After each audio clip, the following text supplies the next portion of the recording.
Hey everyone, welcome back to this solstice edition of a land healing ceremony. So today we are going to be doing a land healing for honoring the summer solstice here in the northern hemisphere, which occurs on June 21st as the day of the longest hours of sunlight. The sun is at the apex of its travel before it begins its journey back towards the winter solstice in the dark half of the year. So we are just making a little land grid here, and these greens are going to be carrot tops. So I found a beautiful bunch of carrots with the green tops still attached to them at the market today. And since nothing goes to waste around here, we are using carrot tops as the base of our grid, as the greenery. And the beautiful thing about carrots is that they symbolize abundance, fertility, and insight. Also, with the carrot growing in the ground as the root of the vegetable, they also symbolize grounding, nurturing, and inner growth. So I thought the tops, the part that sticks out, that grabs the sunlight's energy and channels it down into the ground, into the beautiful orange carrot color, was very symbolic and very natural for the base of our grid today. And it wouldn't be a land healing without the appearance of Ginger the dog. Say hi, everyone. That's Ginger, poking her head into everything and giving us kisses. Thank you, Ginger.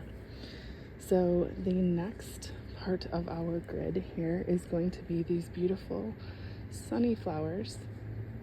They kind of remind me of black-eyed Susans, but I don't think that that is what they are. I think they're some kind of a daisy with a beautiful sunny yellow flower and black centers. They just looked beautiful at the store, and so I decided that they needed to come along and be a part of our grid. So just laying these out as the base here.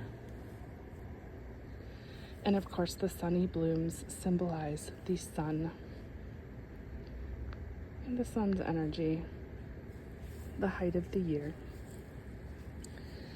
And next we're going to add, as the center stone to our grid, sunstone.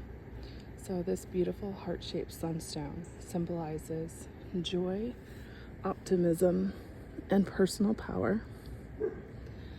And y'all, I just have to admit that I actually had to cut a little patch of grass because the first time that I filmed this, these stones sank into the grass so deeply that he couldn't actually see them. So it's pretty raw and unedited over here.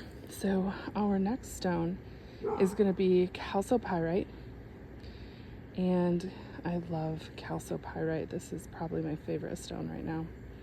Beautiful flecks of pyrite in there. So this symbolizes spiritual growth and connection with the divine. And I mean, come on, what captures summer solstice more than connection with the divine? So we'll layer these around here.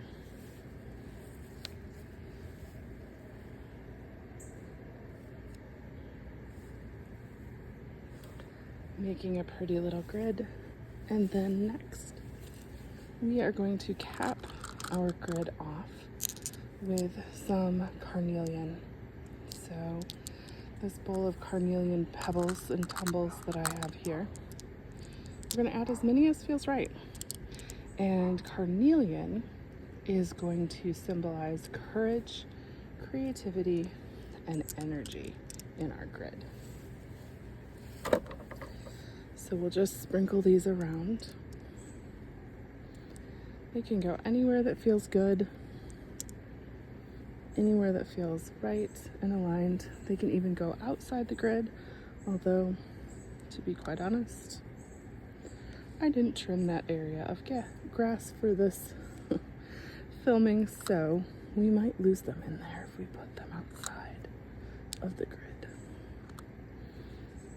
Our lawn only gets mowed every other week or so, and I feel that that cuts down on the energy that it takes to maintain it and the gas and everything that goes into mowing. So it's okay if it gets a little bit long. Plus, I think it kind of helps the wildlife and shading the dirt and the worms and all that good stuff. Okay, so we have our grid here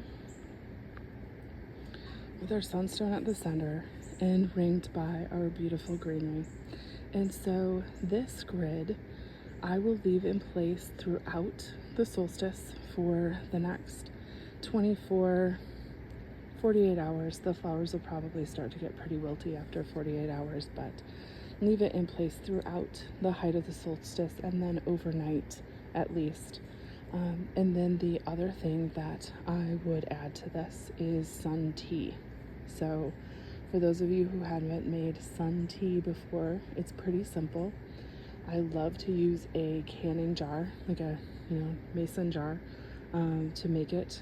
And then you can add your own herbal blend.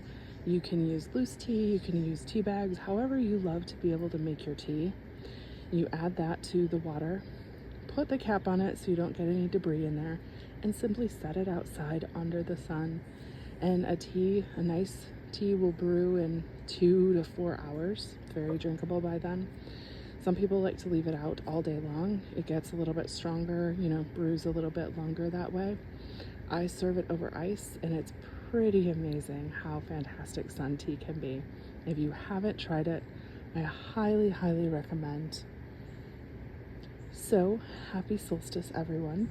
I hope that you have enjoyed this little clip on how to do a solstice healing ceremony, some grid work for Mother Earth. Thank you all for joining, and I will see you next time.